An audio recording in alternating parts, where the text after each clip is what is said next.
हुआ वो साधारण नहीं था। यूरेनियम का परमाणु 2 हिस्सों में बट गया और इसने छोड़ी अपार ऊर्जा। उसे डर था कि अगर हिटलर को यह तकनीक पहले मिल गई तो क्या बचेगा।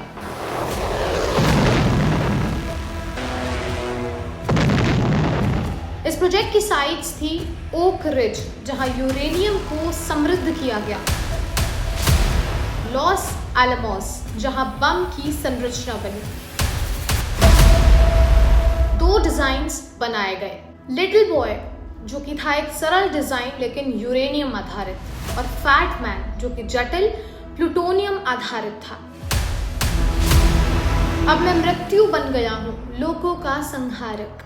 दुनिया के इतिहास में कुछ क्षण ऐसे होते हैं जो इंसानियत की दिशा ही बदल देते हैं।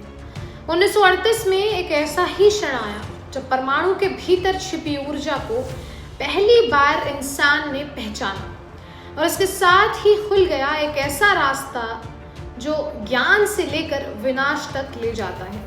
पर यह कहानी सिर्फ विज्ञान की नहीं है, ये कहानी है डर की, राजनीति की, और उस दौड़ की जिसमें शामिल थे दुनिया के सबसे तेज दिमाग और सबसे बड़े फैसले। इस वीडियो में हम जानेंगे कि अमेरिका ने परमाणु बम क्यों और कैसे बनाया, इस परियोजना में विज्ञान की भूमिका क्या थी, और एक बम गिराने से पहले किन नैतिक और रणनीतिक द्वंद्वों से गुजरना पड़ा।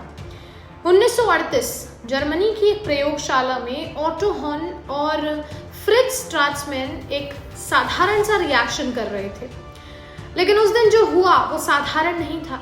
यूरेनियम का परमाणु 2 हिस्सों में बट गया और इसने छोड़ी अपार ऊर्जा। इसे कहा गया न्यूक्लियर फिजन। ये सिर्फ एक खोज नहीं थी, ये एक दरवाजा था, एक ऐसी शक्ति का जिसे अगर हथियार में बदला गया तो पूरी सभ्यता दांव पर लग सकती थी।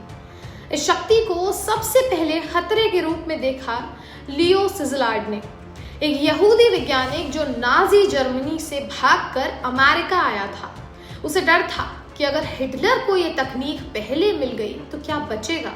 सिजलार्ड जानता था कि इस खतरे को रोकने के लिए उसे अमेरिका की सरकार को चेतावनी देनी होगी, लेकिन उसकी बात तभी सुनी जाती जब साथ होता एक ऐसा नाम जिसे पूरी दुनिया गंभीरता से लेती, और वो थे अल्बर्ट आइंस्टाइन।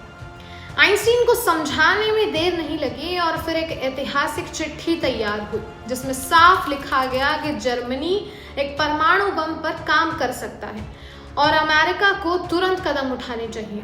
अगस्त 1939 में ये चिट्ठी राष्ट्रपति फ्रैंकलिन डी रूजवेल्ट को सौंपी गई और अगले ही साल एक रिसर्च प्रोग्राम शुरू हुआ। 1942 में अमेरिका ने इसे नाम दिया मैनहट्टन प्रोजेक्ट। इसका एक ही उद्देश्य था, बम बनाओ, पहले तेज, किसी भी कीमत पर। परमाणु बम बनाने के लिए 3 चीजें चाहिए थी: फिशन योग्य पदार्थ यूरेनियम 235 और प्लूटोनियम 239, अत्यंत सटीक टेक्नोलॉजी और इंजीनियरिंग, और ऐसे वैज्ञानिक जो असंभव को भी संभव बना सके। इस प्रोजेक्ट की साइट्स थी ओक रिज, जहां यूरेनियम को समृद्ध किया गया, हैंडफोर्ड जहां प्लूटोनियम का निर्माण हुआ, और लॉस एलमोस जहां बम की संरचना बनी। लॉस एलमोस की जिम्मेदारी दी गई जे रॉबर्ट ओपेनहाइमर को, एक ऐसा इंसान जो जितना तेज वैज्ञानिक था उतना ही भावुक और आत्ममंथन में डूबा हुआ। उनकी टीम में थे फर्मी, फाइनमैन, टेलर और उस समय के सबसे बेहतरीन दिमाग। यह सिर्फ एक मिशन नहीं था, यह था युद्ध को खत्म करने की कोशिश, या शायद दुनिया को 2 हिस्सों में बांटने की शुरुआत। 2 डिजाइन्स बनाए गए, लिटिल बॉय जो कि था एक सरल डिजाइन लेकिन यूरेनियम आधारित, और फैट मैन जो कि जटिल प्लूटोनियम आधारित था। इसे इम्प्लोजन के जरिए काम करना था, एक साथ कई विस्फोटकों को बिल्कुल सटीक समय पर फोड़ना होता है ताकि अंदर से प्लूटोनियम पर दबाव पड़े और चेन रिएक्शन शुरू हो। ये सिर्फ इंजीनियरिंग नहीं थी, ये उस स्तर की सटीकता थी जहां 1 मिलीसेकंड का अंतर भी विनाश को रोक सकता था। 16 जुलाई 1945 सुबह 5:30 बजे, न्यू मैक्सिको का रेगिस्तान। इंसान ने पहली बार अपने हाथों से परमाणु ऊर्जा को पूरी ताकत से जगाया। ट्रिनिटी टेस्ट, इतिहास का पहला परमाणु विस्फोट। धरती कांपी, हवा बदल गई और रेत कांच बन गई। ओपेनहाइमर वहीं खड़े थे और उनके मन में सिर्फ एक वाक्य आया, भगवद गीता से, अब मैं मृत्यु बन गया हूँ, लोगों का संहारक। 3 हफ्ते बाद 6 अगस्त 1945 को हिरोशिमा पर लिटिल बॉय गिराया गया।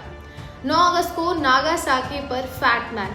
लाखों लोग, जिनमें बच्चे, महिलाएं, बुजुर्ग, सब कुछ ही मिनटों में जलकर खत्म हो गए। शहर राख में बदल गए। दुनिया ने पहली बार देखा कि विज्ञान जब नैतिकता से अलग हो जाए तो क्या हो सकता है।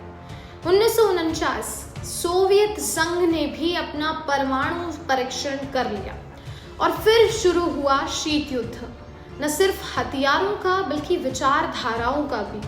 एक दौर ऐसा था जब धरती पर 60,000 से अधिक परमाणु हथियार मौजूद थे और उनमें से एक भी चल गया होता तो शायद सभ्यता अब इतिहास बन चुकी होती। आज अमेरिका, रूस, चीन, Bharat, France, Britain, Pakistan, Israel और उत्तर कोरिया, ये सभी परमाणु हथियारों से लैस है। लेकिन इन सब के बीच एक अदृश्य संतुलन भी बना हुआ है। इसे कहते हैं म्यूचुअल अशोर्ड डिस्ट्रैक्शन, यानी अगर तुमने चलाया तो हम भी चलाएंगे और दोनों खत्म। यानी डर ही सुरक्षा बन चुका है। परमाणु बम बन गया है, चलाया भी गया है, उसका असर भी देखा गया है, लेकिन इंसान ने उससे क्या सीखा? ये शक्ति अब भी हमारे पास है, पर क्या हम इसे सिर्फ डर के लिए संभाल रहे हैं या इसके साथ कोई जिम्मेदारी भी है? विज्ञान सिर्फ जानकारी नहीं देता, वो हमें विकल्प देता है, लेकिन विकल्प चुनने की समझ वो सिर्फ इंसान के पास है। सवाल यही है कि क्या हम इस शक्ति के लायक हैं या एक नई चिट्ठी फिर से किसी आइंस्टीन को लिखनी पड़ेगी, इस बार हमें रोकने के लिए।